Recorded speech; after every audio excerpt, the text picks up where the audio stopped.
Yes, team. Welcome to another episode of the Total Mental Performance Podcast. Today's guest is one of my personal superstars. It's Keegan Hirst. Keegan is the founder of PTIQ. He's the host of Happy, Healthy Homo, and he's a professional rugby league player. Now, if you've come to this podcast to learn a little bit more about Keegan's story, we actually already shot that. Oh, that was about a year ago. Yeah, it was about a year ago, yeah. About a year ago. That's already been shot. So if you're here to listen to Keegan's story, head back into Apple or Spotify, scroll down, look at the first episode, and listen to that one. Today is really a journey that Keegan's been on. We're here with us at TMP. Some of the emotions that he's been working through, some of the limiting beliefs. And Keegan, you actually broke a record, mate. And the record you broke is you're the first person to guest on the podcast and then come back as a client. You're the first person to do the double. So, yes, I am a trailblazer. Yeah, so. that's it. And everything that you do. So. Yes, every walk of life. So a huge well done.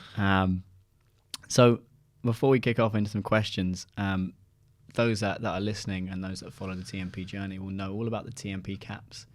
So I often get asked about caps. People want a cap. Can I buy a cap? How can I get hold of them? Do you sell them? We do not sell the caps. You only get a cap when you graduate from the TMP Evolution program. Or if you're a TMP coach and you've got 5, I guess our equivalent of a transformation, you've got 5 of those in, and then you've got 10 testimonials that are all booked, done, delivered. And this moment for you, mate, is you've been capped. Yes, it's my first ever cap. I never got one for England, so thank you, mate. You've been capped by TMP. Yeah, I like that. So there even we fits go. my big head. So Lovely. Thank you, mate. Appreciate it. Well, it's been a lot of fucking graft, hasn't it? It has been some graft, yeah. It's been a lot of graft. So just for those that aren't going to go back to the story and they're just going to be listening to you for the first time now, if you're going to paint a picture as to who Keegan Hirst is and what he does, what does life look like for you right now? Well, right now, it's pretty good. It's pretty full. As you said, I run PTIQ, which is, well, I think it's the world's leading coaching service for gay men. It's going to get rebranded soon, don't worry. But yeah, that's something that I've been building for the last few years, and we've built that out with a team. We've got an amazing community. I think that's what I'm most proud of with that. So a leader in there. I'm back playing rugby. We're going really well. We're in a semi-final with a final due at Wembley. We're second in the league. My body's letting me know, but I feel good. I feel healthy. I'm in a good spot I've got a good relationship with my partner, Joel, my kids. I have a really good relationship with myself. So yeah, life is good. Life is now, and this is something we've discussed a lot. I'm sure we'll discuss it a bit further. It now feels like I'm on the front foot, like I'm taking the fight to life, if you will. I'm going out and I'm getting and I'm taking, rather than dodging and weaving, for a boxing term for you. But rather than being on the back foot and just not because it's not like survive or thrive. It's not like I was surviving before, but I guess I was coasting. So rather than just doing enough and having that sense of there could be more, and just not living fully in line with values and who I am and what I'm about. I'm not there now. Now I am living in line with that. Now I am making those decisions from a point of abundance. I suppose we've spoken about that a lot, haven't we? From abundance, from there's stuff to be had, rather than what can I keep and what can I. Do you know what I mean? So yeah, right now life is a hell of a lot better. And a lot more consistent as well, not as much of an emotional roller coaster. I think that's been a big takeaway from going through this process. There's a lot more, not that I was emotionally unstable, but a lot more just consistency across, not as many fluctuations, I guess. Yeah, and a big part of consistency is the ability to handle and manage emotional volatility. Because if you're emotionally volatile, you're making short-term snap decisions based on an emotion, not necessarily based on logic. And when you can start to understand, okay, well, what was creating that volatility and what's going on, and you have that, the compound effect of that consistency then starts to really, really, really spike. Yeah. Think about right at the beginning, what was it that led you to raising your hand and going, like, was you consciously aware that you were coaching? Were you unconsciously? Did you feel like something was off? What led to that point of going, I'm going to drop Kieran a message and just explore this? I think, I think there was a level of, things were okay. Life was good. You know, I'm not here to say that life was I was doing all right, but there was an element of could do better. And I think what I was getting into is this just cycle of, I don't want to say self-destruction, because I have been in self-destructive cycles before, you know, pre-coming out and things like that. But so it wasn't that, but it was just like, it was like I was hamstringing myself with poor decisions. So, you know, it wasn't like I was drinking loads, but I was drinking out of habit rather than out of choice. I was doing the bare minimum with regards to marketing, posting, you know, with the business. And yes, it was growing, and yes, the service was really good, but I knew that it could have been better. So I knew there was an element of, I don't know if it's me being me. I think we all know, but I certainly know, because I have pushed myself, whether it be physically, whether it be to grow, whether it be emotionally, because I've done, you know, lots of therapy and things like that. I know when I'm not, someone once said I can't remember who said it, if you're not growing, you're dying. And I just felt like, I suppose I got to is this it? Is this it? And I knew it wasn't it. So obviously we've met before, and obviously we've done the podcast, and we've met the other year at Kirk's thing, and obviously you, TMP and what he's doing. And a friend of mine, Mark, was in the program, and I actually reached out to Mark and I said, what's it been like working with Kieran? Because I see Mark's going really well. And he was like, honestly, it's changed my life. So I thought, do you know what? For Mark to say something like that, I was like, it's worth a punt. So that's Mark Rhodes. Yeah, Mark Rhodes. Yeah. So then obviously reached out, and then we had a chat. And I'll be honest, like when I went onto the chat, I was like, I don't know how this is going to go. I don't really know. I don't know if this is what I need. I knew that I'd done therapy. I've done lots of therapy, and I'd actually started therapy again. But I remember getting on the call with speaking to the therapist, and kind of went through everything, and he went, you're in a really good spot. Like, I don't, you know, you're dealing with everything. You've got all your ducks in a row, and I mean, fair play to him. He didn't like trying to string it out to make some money. He was kind of like, I think you're in a really good spot. So I thought, I know that there's more that I can do. I know there's more in the tank, but I know that I can't access it yet. I don't know how to do that. And I've got mentors, and I've got coaches, and I've got things like, you know, all the stuff that I would tell anybody to have. But I just thought there's something there. So I thought, do you know what? I'll take a punt. And we had a chat. And I remember, you know, I was having that chat and thinking, yeah, like I remember you talking about that, the now what moment, and you know, you get out of pulling yourself out of the crap, and you go, right, I'm all right, my head's above water, I'm all right, and now what? And that, I think that cycle that you showed me, I was like, yeah, I don't want to be in that cycle.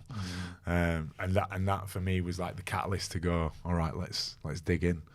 Well, what's interesting there is, so all of us are all qualified in some form of therapy as coaches at TMP, but you recognise the therapist is listening to a very different or listening to a very different soundtrack or a very different scene to what we're listening to. Yeah. So they're looking at, okay, well, do they have coping mechanisms? Yeah. Are they safe? Are they not fucking things up? Yeah, I think that was the thing. It was like that.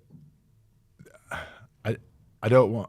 This probably isn't accurate of all therapists, but in my experience of what therapy has been for me personally, it has been a reactionary thing. It's been something to help me get through something, whether it was coming out, whether it was dealing with relationships with my mum, with partner, with anger issue, whatever it was.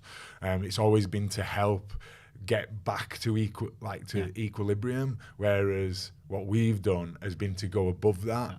And I don't know what the crack is with all therapists. I can only speak from my own experience, but yeah, like you say, it was a very different conversation. Yeah, well, we're listening for performance. Yeah. The difference between therapy and performance. Therapy is what are the coping mechanisms to keep that person stable. We're not looking for stability. It doesn't matter if they're at slipping and they're like, oh, things are starting to fall apart, or if they're at stable or if they're absolutely thriving. Our job is to move that needle forward. Yeah. So when I'm listening, your therapist is going, well, he's not destroying himself. This is great. This is amazing. Yeah. I'm listening and I'm going, there's easily an extra 40-50% from this guy. Yeah. This guy can perform. This guy can move. I know that there's more in the tank. And that can be quite hard to articulate, because a lot of people listen to TMP, they see it, it resonates, but they don't really know, well, what is it? Like, is it therapy, or is it performance coaching, or is it life coaching, or is it future pacing, or whatever? It's actually all of it. Yeah, a bit of everything, yeah. It's all of it. Because my view on coaching and what we do is really simple. We can't, if we're in a place of the now, we have to go back to the past to burn off all the stuff that isn't serving us in the present. But once we burn that off, we can then build a future based on a completely different belief system. And that's exactly what we did with you. We went right back into, okay, well, what is it that's stopping you from getting to that next level? And we identified a really interesting limiting belief, which was, who do you think you are? Yeah. And that was the thing. And we're saying, well, why don't you push yourself? Why don't we come out here? It's like, wow, there's this, I don't know, there's this emotion, there's this thought that's coming up or whatever. And it was the belief of who do you think you are? Yeah. Where does that come from? I think it came from lots of things. I think growing up in a northern working class town, it was very much stay in your lane, tall poppy syndrome. You don't overreach. Everyone's happy to see you do well as long as it's not better than them, kind of thing. So there was an element of that as just an overarching theme from my general upbringing. I think coming out and being put into the limelight and having some level of notoriety or platform, or however you want to word it, as an out gay sportsman, and having a social media platform and things like that, there's this big thing at the minute, I think, in the gay community where it's like someone's too this, or someone's not enough that, or someone's, and as if there's some like blueprint that this is the one way to be gay or whatever. And I think it was kind of letting that voice of there's going to be, you're going to get loads of this kind of grief. And so I think there was an element of that in there. I think as well playing rugby, I make no bones about me not, I've not played for England. I'm not some rugby league superstar. Certainly not on the field. And so I think there's always been, I've never done any kind of punditry. I think there's always a jobs for the boys and if your face fits kind of thing. So I think all those kind of things seeped into, well, I don't want to stick my head too far above the parapet. I'd already done it, and it was like, I came out and everything went well, and then I started PTIQ, and it was for gay men, and that went well, and everything that I'd done had gone well, and it was like, are you just riding your luck here? And at some point, there's going to be like a general pushback, and so it was a case of, well, I don't want to throw the dice and gamble on it and hope. So I think, it was like all those mashed together. Yeah, and we pick up this belief of who do we think we are as a kid, and then what happens is we find evidence growing up as to that's more evidence that supports that belief. There's more evidence that supports that belief. Yeah. If you think back, can you remember when that belief was born? Where that came from? I know I can, when we've had this conversation in the work that we've done. I just think it was from, like I said, being a kid, growing up. I grew up council estate, single parent family, and it was very much this is who you are and this is what you do. And I remember once doing really well in what they call parents' evening at school. And it's weird now I think back, it was my history teacher I got on really, really well with, who now I look back was clearly gay. I didn't know at the time, but I think back and he obviously saw that in me as well, because he was very, he kind of took me under his wing a little bit. It was not looked after me because I didn't need looking after, but he pushed me and saw that I had potential. And I remember him saying to my mum, Keegan could be anything that he wanted. He could be Prime Minister of a country if he put his mind to it. And I remember coming away from that and my mum saying, don't you think about being a politician? You know, they're all bad and this, that and the other. And I was like, oh, you know, someone said something really good, and then it was like, don't get above yourself. So yeah, I mean, that was at high school, so I think it'd come before that, but that was just a really good example of this like battering of don't stick your head above the parapet. Yeah, and it's those messages that we're taking as kids and as teenagers that form our belief as adults. Yeah. And it can be something as simple as that.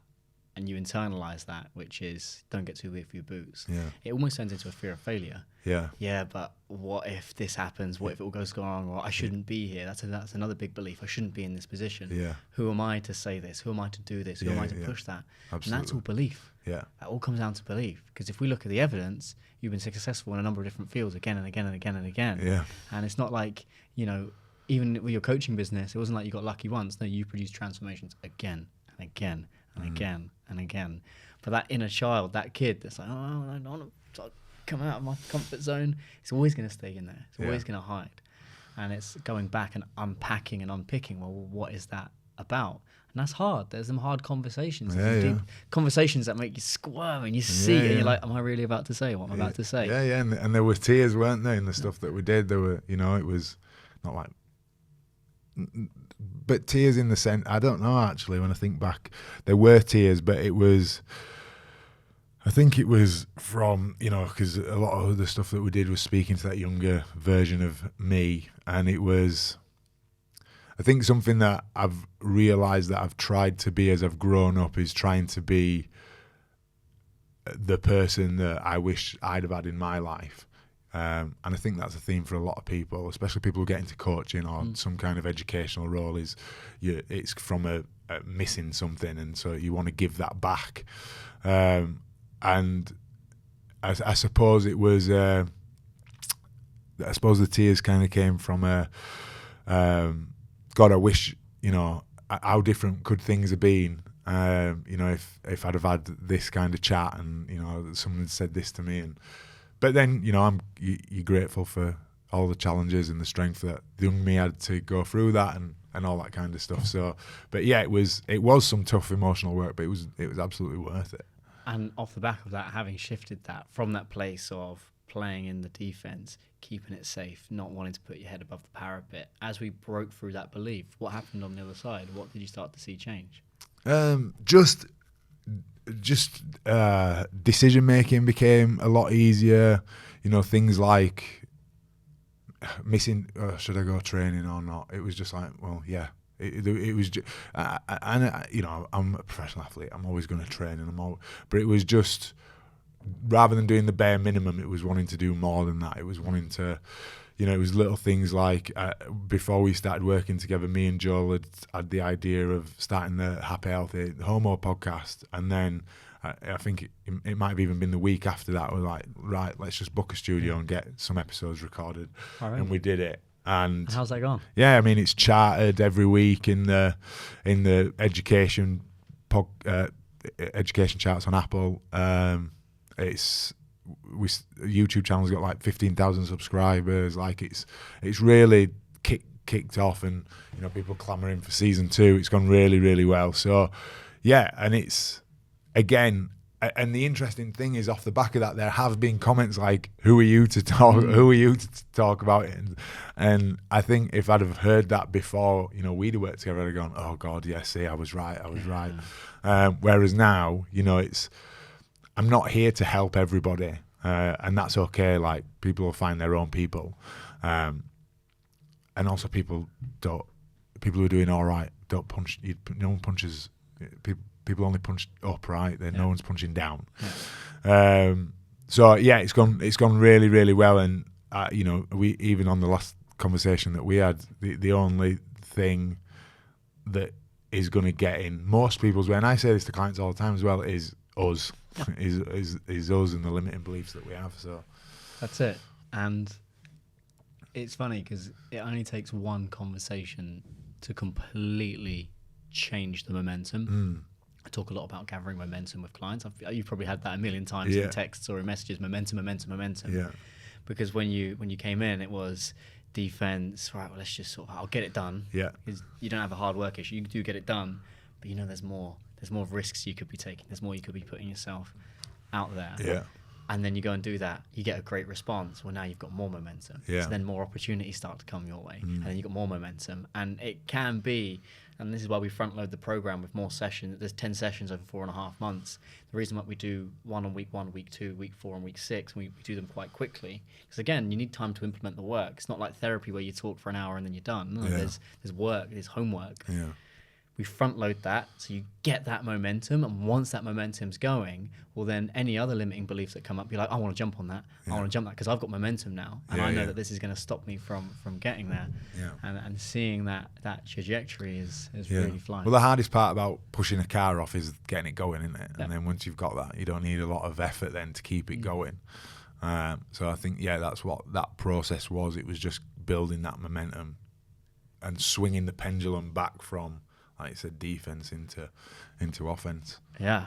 And we also uncovered underneath a lot of that, who do you think you are, which is something that I've noticed with a lot of my LGBT clients, and it happens with every human being, but particularly these clients, is guilt and shame.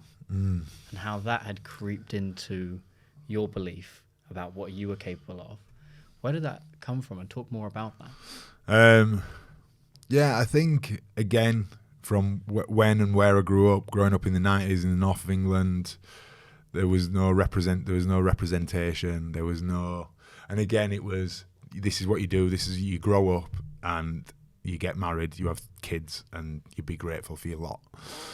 So there was an element of a lot of that, cover. I think so. Then a part of who you are and who you love and how you feel becomes clandestine, and it's so everything's secretive, and there was just a lot of shame around being different and not being, I guess, not living up to expectations, and the shame and the guilt are kind of intertwined, like not being, and I know a lot of LGBT people do this. There's a perfect little boy syndrome, and where we overcompensate for what we feel is a deficiency of who we are and what we are, and so we people please, we overcommit, and so again, any element of life that didn't conform to that resulted in, well, that's not good enough, and so guilt and shame, and I think just growing up with that, growing up feeling like I had to hide, and even though I came out, it's, and I think that was the interesting thing, when you come out, it's not like this is it, everything's throw off the shackles kind of thing, but I think I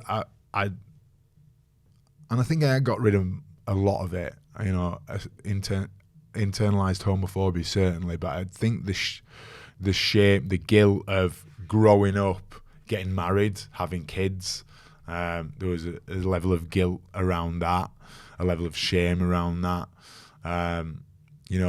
shame of, even though, in the past, my mum has not been necessarily complimentary about me coming out, and that's not a me problem, that's a somebody else problem. I suppose you still internalise part of that. So I think that was, I knew there were elements of it there, but I suppose I didn't realise how much of an impact it was having on, how much it was holding me back, because that is what it was doing. It was stopping me taking those risks, putting myself out there. And again, when it comes back to the belief of who do you think you are, well, guilt and shame is the heaviest of emotions. Those are the ones that really hold us back. And one way that you're working in guilt and shame is when something comes up and you don't really want to say it aloud. Yeah. Something comes up and you're like, oh God, am I really about to say this? Am I really about to share that? But because it's so heavy, it permeates through your being. And from a performance perspective, you need to go into those emotions. And a lot of people are scared to go in there. Yeah. But if you do what most people aren't willing to do, you'll get outcomes that most people aren't willing to get. Yeah. And those outcomes can be a number of things. It's not always just business and revenue and financial, but actually a lot of it's just fulfillment and connection and enjoying what you're doing and living that true, authentic life. And that's something that I think a lot of the clients that come to us, they kind of realize that they're not living authentically. They usually realize two things. Number one, there's another level, and then number two, there's another level of authenticity that they can get to. Yeah. And the things that stop us from authenticity are usually guilt and shame, fear of failure, fear of success, limiting beliefs. But when you can start to let those go, that is where you can start to be truly authentic, which is you're working and operating in line with your values. You're starting to say things that you genuinely believe, and also being in a space where you can take feedback and criticism and go, well, these are my beliefs and this is what I'm about. And if you disagree with that, I'm okay. And actually, you're okay. And moving on, just like you've been experiencing. Yeah. I think, that was something that we spoke about, and something that was in one of the meditations was about, and that was a word that we spoke about a lot, wasn't it? Shameless, about not about just who you are, because I think everybody understands that that's what we want to work towards. I think everybody understands that on some level, but also being shameless,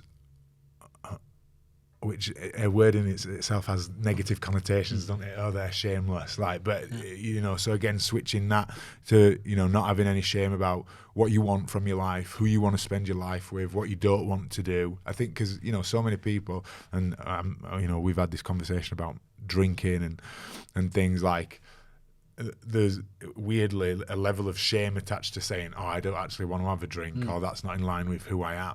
So, working through that. So really having that level of shamelessness with who I am, what I'm about, what I want, where I want to be, how I want to achieve it, what I want to do in my life, what I want to talk about, has been a real big shift I feel has kind of opened a lot of doors, I think. Yeah, and that's my favourite word, shameless. Absolutely shameless. Because why should we operate out of shame? Yeah. Shame, fear are usually used as control mechanisms. Yeah. So if you're made to feel not good enough or not worthy, well, then you're much more controllable. But if you are going to achieve freedom, psychological freedom, you have to operate with, look, I'm doing the best with what I have, and what I believe is what I believe. And that's okay. And if you disagree with that, that's fine. But I'm not going to feel shame for what I believe. Yeah. I'm not going to feel shame for what I enjoy. And that's a hard thing to break through, particularly if you're a gay man. Yeah. Because you'll have been shamed in a number of different ways, ridiculed. Yeah. So one of my gay friends from school, she had the shit kicked out of him by 10 guys for being nothing other than gay. And if you have these experiences and these emotions and all of those life things that fucking kick in your ass, of course you're going to experience guilt. Of course you're going to experience shame.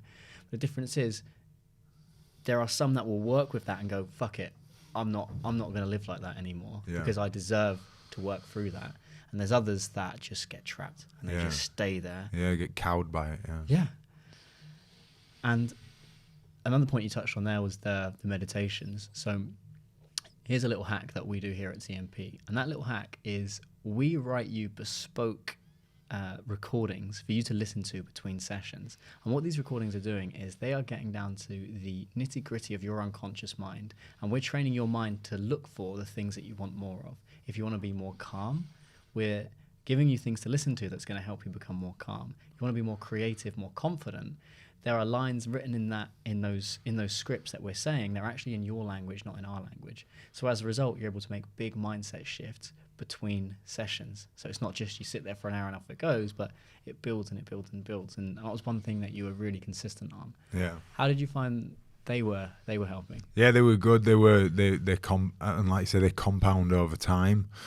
And I think the interesting thing was, and I experienced this a couple of times in between sessions, was sometimes and people probably experience this, and then it would feel bad about it. And I remember speaking to you about it. you would feel like a level of overwhelm, like, oh, I'm growing, I'm moving forward, this is too much. And so there would be like this resistance, oh, well, I don't want to do these meditations because they're actually helping me move forward, which sounds really odd. That why, if you know something's good for you, why would you do it? But then why do people eat crap food and drink and not exercise, right? We still do stuff that's bad for us, even though we know it, because we're scared of what the stuff that's going to come on the other side of it, or it feels overwhelming. And I think that was a big thing that was a big shift for me. Was, I think, and I don't say this to sound like big-headed or anything, a lot of stuff that I've done in my life I've kind of taken in my stride. I've not really felt overwhelmed, you know. There's been levels of it, but I've usually overcome it quite quickly and got on board with the program, whether it's moving up a level at sport, whether it's business getting bigger, whatever it might be, I've kind of taken it. But then with this, it felt there's a lot coming at me, and so I would beat myself up then, like, you're supposed to have everything figured out, you're supposed to, you know, you're the guy who and I remember, like, quite early on, I was having a chat about it, and it was like, it's not the actual issue of overwhelm, it's the relationship with overwhelm.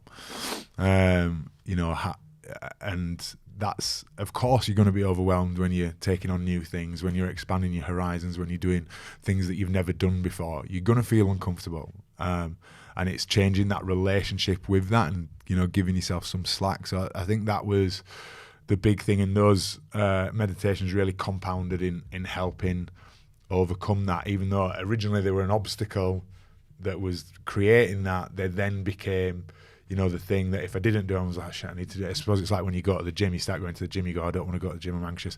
And then it goes to a point where you become anxious when you don't go to the gym. It was like that kind of thing. And I remember that wasn't just in session, but that was actually between session. Yeah. And that was something that you did really exceptionally well. And any other TMP client that's listening to this, follow Keegan's example, which was you raised your hand between sessions. So every single client that works with us isn't just you chat for an hour and a half and off it goes. There's actually direct support in between sessions. There's a couple of times you raise your hand and you're like, I'm stuck in overwhelm, I've got all of these things to do, I'm tired, I'm stressed or whatever. And sometimes it is just holding up that mirror. Is it the overwhelm that's the issue, or is it your relationship with the overwhelm that's the issue? And sometimes this is one of the biggest mistakes that people can make in relation to overwhelm and their feelings and their emotions is they identify with those feelings and those emotions. So they think they're inherently overwhelm itself, or they think that they're not good enough itself, when actually all of those thoughts and those feelings are within you. You are not the thoughts and the feelings, you are the space that contains those. And those thoughts and those feelings don't necessarily have to be bad. If you can change your relationship with those thoughts and those feelings and you can create more space, what it means is, instead of that crippling you and stopping you from moving forward, it's the act of surrender. I can feel this and still get it done. I can feel this and still be okay. I can feel this and still move forward. And that was one of the biggest shifts that I think I saw in you, was that ability to go, well, of course I'm overwhelmed. I'm fucking doing big shit. Yeah. Why shouldn't I be overwhelmed? Yeah. Because, like, you know, that word surrender, there's, again, especially, I'm going to make an assumption here, but I would say especially for men, the word surrender is terrifying. It is, yeah. You know, but it doesn't mean give in.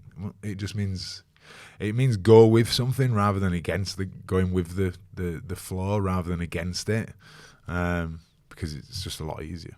Yeah, and sometimes my clients can get frustrated, like, you're going to tell me to surrender, I'm finding it really hard. But there's a difference between surrendering and giving up. Giving up is going, fuck it, I'm going to jack this in because I can't handle this, or I can't do this. Surrendering is, look, I'm having a bit of a tough time right now, but that's okay, because I'm still inherently enough and I'm still going to figure this out. And I'm having a little bit of internal turmoil, but doesn't mean anything. Yeah, they're just thoughts. They're just feelings. I am not the thoughts and I'm not the feelings. I'm the space that contains those thoughts and those feelings. So surrendering is really letting go. Yeah. It's letting go from all of that pressure, letting go from self-judgment. Self-judgment is huge, particularly if you're thinking, I shouldn't feel like this. Yeah. Who says you shouldn't feel like this? Yeah, compared to who? Yeah, compared to what? How can you measure any of that? So the art of surrender really is going, I feel anxious, I feel overwhelmed, but that's okay. Yeah. Because I don't need to have it all sussed out all of the time. Yeah. Otherwise, life would be boring. Yeah. If it was drowned in happiness, it just doesn't work. Yeah. It'll be boring, and it would never feel as good. So as we was working through that guilt and shame, the imposter syndrome, I remember a really good exercise that we started looking at the future. We started planning that out. And then we would run into the money mindset puzzles. And it was quite interesting because you're like, yeah, things are good, things are working, like we're okay. We started to paint that picture of, well, how do you want to live in the future? How don't you want to live? And what parts of you need to die in order to get there? And straight away, I don't know if you remember the moment, you went, yeah, I've got to sort out the money stuff. And I said, what's the money stuff? So tell the audience more about that. Yeah, I think again, I was always brought up like money was bad. People with money were either crooks or they'd conned people or they'd just been given it and they'd not worked for it. And, you know, growing up northern working class, like someone who didn't work was, you know, unless you were doing back-breaking labour, then you were lazy. So I think that, I think I'd never made a lot of money at rugby. I've never made a lot. Rugby league is not a very well paid sport. But when I started coaching, and obviously the coaching business has been really successful, and started, you know, doing all right, there was an element of, this must be a fluke. This is going to be over soon, so don't rely on it too much. And so I never really looked at it. You know, I'd never. It'd just be, it'll come in and it'll go, and it's just, I don't want to deal with that. And so yeah, that was like a big thing, that obviously going to the next level, taking on more staff, you know, moving house, doing the things that I wanted to do within business, within personal life. That was something that I needed to not necessarily, you know, be better at earning it. It was just be better at managing it and understanding it, and not being scared of it. I think that was the thing. It was like a fear of, I don't know if it was a reflection of proof that, you know, your service is valid and who you are is helping people and this is a good thing and you've been compensated fairly for it. So, you know, and that didn't correlate with, well, you're not good enough and you're not. So, you know, we're always looking for evidence to prove that we are we are the shit things that we think we are, rather than we are the good things that we could be. So I think a lot of it came from that. And here's something that I think a lot of entrepreneurs and coaches fall into, is the concept of scarcity. That, can I have it? Can I keep it? Do I deserve it? Is there enough to go around? Have I just gotten lucky? Or is it all going to come crashing down? Like that's a constant fear that a lot of entrepreneurs and coaches experience. And sometimes it can just be the relationship with money. And I always ask this question, and I'm going to ask you now, let's see what comes up. When I say the word money, what three words come up in your head? Now, opportunity, freedom, opportunity, freedom, like growth, like being able to help people, I guess, and reinvest it into the business and making it bigger and better. But I think when we originally spoke, it was like worry. It was worry. It was fear. Anxiety, money equal problems in my mind. Yeah. And now that you've shifted that, how much better is that as an entrepreneur, as a coach, as a leader, as a father? Yeah, it makes it, this is going to sound like I'm really like flashing it around, but I'm not. Like now I actually have savings. Now I have savings. Like I was just, it would come in and I would go, I'll just buy something that I didn't need. Or pay over the odds for something that I didn't need to pay for the odds. Like I went through a phase where I buy, you know, expensive clothes and it had to be branded stuff, and I justified it to myself. Well, I never had this when I was growing up, and you know, so I'm gonna. Whereas it was just really an excuse to get rid of the money, which I know that, you know, in a cost of living crisis sounds really, but it was. Whereas now I'm like, do you know what?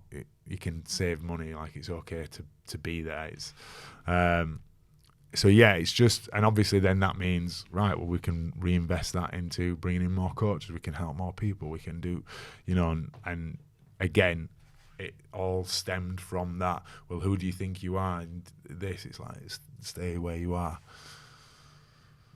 Well, here's a fascinating thing. If you don't feel like you're worthy of money, you end up spending it. because I can't possibly keep it. It's got to go. And on a conscious level, that can happen. Oh yeah, but I'm not the sort of person that makes money. Well, who says that? Yeah. You're the sort of person that says that. Or I make lots of money, but I can't keep it. If you're in that space, usually it comes back to your relationship with it. And it's so interesting to hear the language of today: abundance, freedom, growth. Whereas it's before, money equals problems, stress, anxiety, worry. Yeah. And I do think if you want to achieve psychological freedom, money's a big part of that, because you have to change it. It's not the money that's the issue. Don't get me wrong. If you don't have enough cash, then that's genuine scarcity, not perceived scarcity. But if you're a coach or an entrepreneur that's in a place where you've got savings and you're in a good spot, yet you're still panicking all the time, well, you're never going to be free, because you're a slave to essentially that thought process of money equals scarce, money equals isn't enough. And when you remove the emotion from it, you start to be much more clever with it, because you start to understand, well, actually, this is just a tool. This isn't a metric of my success or validation or anything like that. It's merely a tool that helps me go from here to here, and that's it. Yeah. That's it. So if you was going to put Keegan, who you used to be before having done this work, because a lot of coaches get worried about this work. They think, oh, is it going to actually slow me down instead of speeding me up? I'm not sure if now's the right time or whatever. But I think that's because sometimes they can't necessarily see the result, because it's a little bit. It's not like, come to me and you're going to get a six-pack. Yeah. There's no take your shirt off. Oh my God, here's the result. You can see the changes. Yeah. If you was going to describe, okay, so this was Keegan at the beginning of the process and those few weeks, and this is where I am now. How would you describe them to, and what the key differences are? I think probably the biggest difference is that change in, and we've spoken about this a lot, haven't we? There's a difference between knowing something intellectually and then feeling it emotionally. And I know that you're supposed to operate from abundance. There's more, like we all know that, but I don't think I didn't feel it on an emotional level. So I think the big difference is, for instance, we had last month, we had a really good month financially, really good. This month has been a bit slower, and I think if that had happened, I'd have gone, oh God, all the wheels are coming off. Whereas now I've gone, right, well, it's an opportunity for us to dig down into systems. It's going to come. It'll be all good. It happens. So I think just a level of less worry, like a worry less, which frees up a lot of mental bandwidth. I think rather than operating at second gear and chugging along and needing to, there being more there, I can shift through the gears. And also can shift down as well. Like I've been on holiday. I went on holiday in the time that we've worked together, and I went away for 2 weeks and I did no work. I did no work whatsoever, and that was the first time I'd done that in 2 years. And I came back, and guess what? The wheels hadn't fallen off. Everything was fine. And actually, everybody was glad that I'd taken time off, clients and staff. So, so I just think it's just freed up a lot of mental bandwidth. It's freed up a lot of, I can. Again, it's something that you actually said to me, and I thought, that is true. I've always known there's more in the tank. And now it's a case of, right, well, let's implement then and let's action that. So it's making, I'll do that someday to, well, let's do it now then. And bringing the future forward, I guess. And what would you say the tangible benefits now as to how you're experiencing life and your leadership and how you're doing everything, having done the TMP process? What would you say, these points here, I would say are the top ones for me? I would just say I've got a lot more clarity on where the business is going, where I am, how I want to operate, what I want. I'm happy to cast things off that don't serve me anymore rather than cling on to them. So it's not slowing me down. I lead better. I think I have a better relationship with myself, with my partner, with my business. I would say discipline is better, just in my general standards are better, because it's like, is this in line with, is this how the person that I want to be at behaves, or is it not? And it's very simple, makes decision making very simple. It's either a yes or it's a no. So there's your answer. I just feel I suppose it might seem a bit woo-wah, but I just feel a lot lighter. Like, and I think, you know, you probably hear this, people say this, and I've always thought, yeah, you don't really feel like that. But, you know, if the wheels all came off tomorrow and I had to start again, I'd feel really confident that I can do that, and that I, you know, be in a good spot. So yeah, I suppose it's a real solid belief in, you know, I'm all right with who I am. I remember when we spoke, part of the homework was I wrote a letter to like a younger version of me, and at the end of it, I wrote, you know, I love you, Keegan, which kind of making me feel a bit emotional even just saying it, and I think for the first time in, I don't know, maybe ever, that I, you know, that's how I would genuinely feel that I do like myself, love myself, and I'm in a good spot. Yeah. It's powerful, isn't it? Yeah. It's powerful, and often, again, there's levels of work. Therapy is about coping, but this is about, well, how can I get somebody to fucking operate? How can I get them so much backing and belief and self-love? And the word of self-love gets thrown around a lot. Yeah. When you get to a place where you can look at that younger you, those parts of you don't like, and say, I love you, mate. Yeah. I still love you. That is world-class level of backing and belief. And now it's a case of cultivating that and remaining on that path, and you're on it. So Yeah.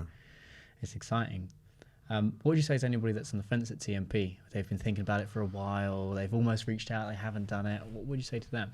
Well, I'd just say reach out. I mean, I'd just say all you end up doing is having a chat at first anyway. So, you know, it's not like you're cornered into anything. But and for me, that was what it was. I wasn't particularly expecting to jump on board. I just thought I'm gonna have a chat. And when I had that chat, we got on really well. We connected, and I thought, yeah, Kieran can help me. And if you feel like that, then I would say go for it. If you don't, like, you'll be all right. But I think if you want to operate at a higher level, and just clearing out a lot of baggage, you know, clear room for good stuff. And if you're ready to do that, and you might not be ready to do it, if you're not ready to do it, don't do it. But, you know, go for it. What's the worst that could happen? What would you say to? I want you to look back to Keegan right before he stepped onto that first call with me. What would you say to him, knowing what you know now? Thank you for reaching out and taking a punt, and well done for putting in the graft, because it is work. Like, I'm not going to sit here and it's not like you talk to me for an hour and then I go, yeah, I feel healed. Rough. Yeah, it's work. So yeah, I'm really grateful to that version of me that did that. Yeah, amazing. Well, look, from my side, mate, it's been an honour coaching you and looking into what's coming up over the next few months. I'm very, very excited. I think there's completely new leagues and new levels to come, and hopefully you can see what I see, or you're starting to see what I see. But I truly believe there's an absolute tsunami of change coming. Yeah. And I'm really excited. So Thank you for coming on board, but not just the podcast, but working with me. It's been an absolute pleasure so far. No, thank you, mate. I appreciate it. Yeah, teamwork, like you say, teamwork makes the dream work. That's it. So where can everyone find you? Find me on Instagram, Twitter, TikTok. It's all like Keegan Hirst. There's not many of us. Or check out Happy Healthy Homo podcast on Spotify, Apple, wherever you listen to your podcasts, or on YouTube. Amazing. Keegan, mate, thank you so much. Team, please do give us a share of this podcast. We're trying to take this out to as many people as we can. Ultimately, we believe that ambitious minds should be able to achieve psychological freedom, not the absence of suffering, the ability to suffer and still get shit done, the ability to still feel enough and worthy through challenge and the setbacks. So that's us. If you put it into your stories, do give us a tag. Please like, share, subscribe, and we'll see you all in the next episode. Big love.